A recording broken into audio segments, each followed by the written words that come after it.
welcome to day 27 of our play along videos for our January challenge and day 7 of our Cumbrian music.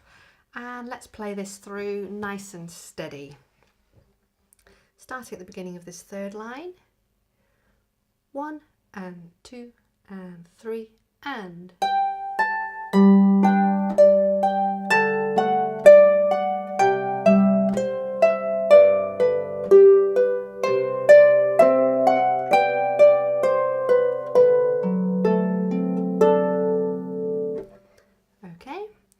A little bit faster. 1 and 2 and 3 and.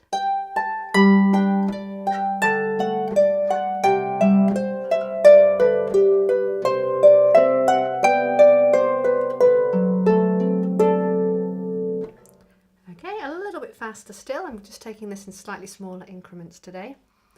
1 and 2 and 3 and.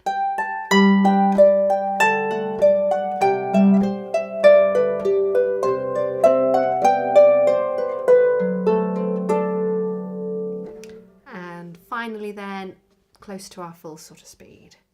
1, 2, 3.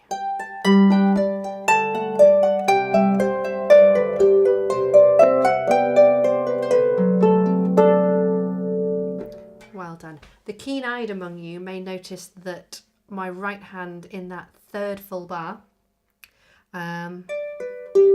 instead of crossing under with the 4, which is the best one to do, but instead of doing that, my hand regularly wants to do, if I go just before it, cross under with a 3, and then I have to do a jump. So it's nowhere near as secure, but my hand is finding it a bit more comfortable to cross under with the 3 than the 4, because we haven't done much crossing under with our 4 in this piece. So it sort of feels more comfortable to go under with the 3. I'm not really condoning it, but I'm admitting to it. So if that's what your hand is doing as well, so long as you can hit it accurately in time, and so long as it doesn't interfere with the sound quality and the emphasis of the notes in the right place, then it's okay. Okay, so there ends our play along element. I'll just go into a little bit more on the technical side for those that want to hang around for that. So the right hand is relatively straightforward. It's just keeping an eye on where you're going with it. And this is another place where, unless you're cheating, you don't come off until the very end of it. So 3, 2, 1 going up. And what we open up to is just a little bit bigger than the triad shape. So B to G, but then reach out for the D. And then as we go back on, you put the G and the thumb on the A, which is right next to it. Then a triad. Put the 2 on the F back on and the thumb on the G, which is right next to it. Open up the triad and then put the 2 back on and then go over to the D. Thumb on the C, officially finger 4 underneath, going all the way up. Open it out to the D, C, B, and then this is the first place you then come off and you swap to the thumb on the B, 1, 2, and then a finger 3 on that repeated A. Okay, left hand. This is the one that's got much trickier elements in this section. Left hand, 3 and 1. It's the outer 2 notes of a triad. They're a fifth apart. G, 1, 2, 3, 4, 5, D. G to D. And we play 3, 1, damp.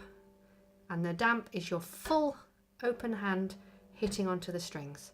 Damp, D, A, damp, down 1, damp, back down to G. Okay, so you start on a G and your thumb near middle C on the D.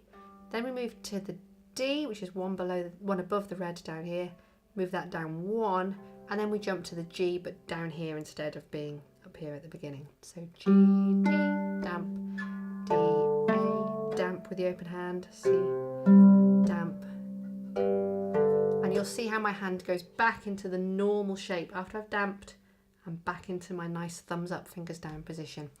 Then that third full bar, C, and then we've got these double harmonics. Okay, if you're finding them impossible, don't worry about them, just play them as straight notes. In that case, it would just be 1 and 2. But if you can do them, it's a lovely thing to have a double harmonic. So the side of your hand, so that you're hitting both strings. I'm showing you with my right hand, but you'll do it with your left. And then reach above with 1 and 3. And then you pluck as you apply the pressure here, and then you move away to let it ring out. I'll play it with my left because then you get the firm. If you find that you're only hitting one as a harmonic and the other one's sounding as a normal note, then you're not quite touching it with the side of your hand properly. Okay.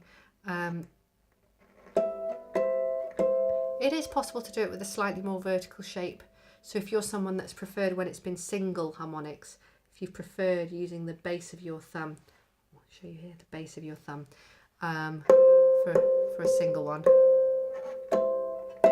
you could try and do that. I'm not as keen on the shape that turns your hand into personally, but it's each to their own, and it's what you can do where you achieve the sound. So if you achieve the sound better that way, that's fine.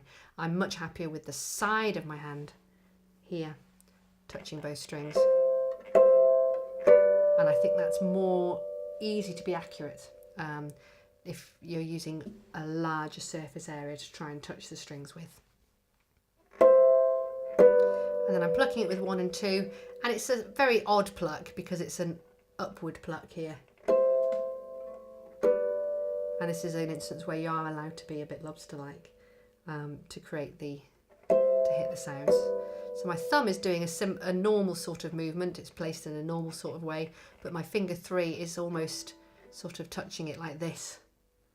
If you can see that on there, it's not in this lovely downward way you're playing with the side of the finger. It's much more almost on the exact tip of it.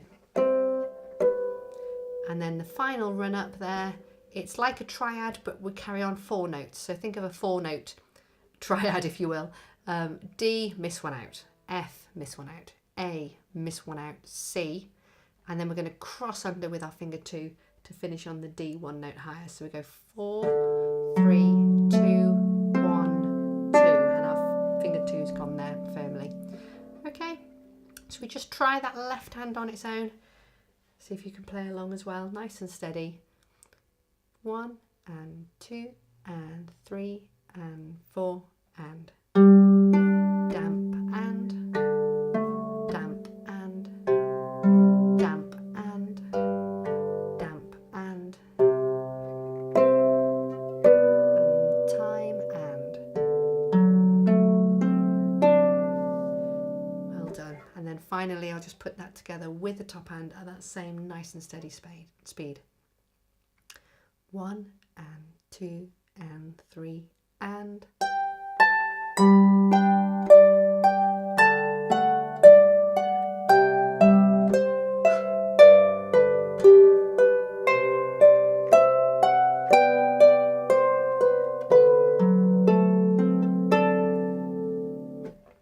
well done.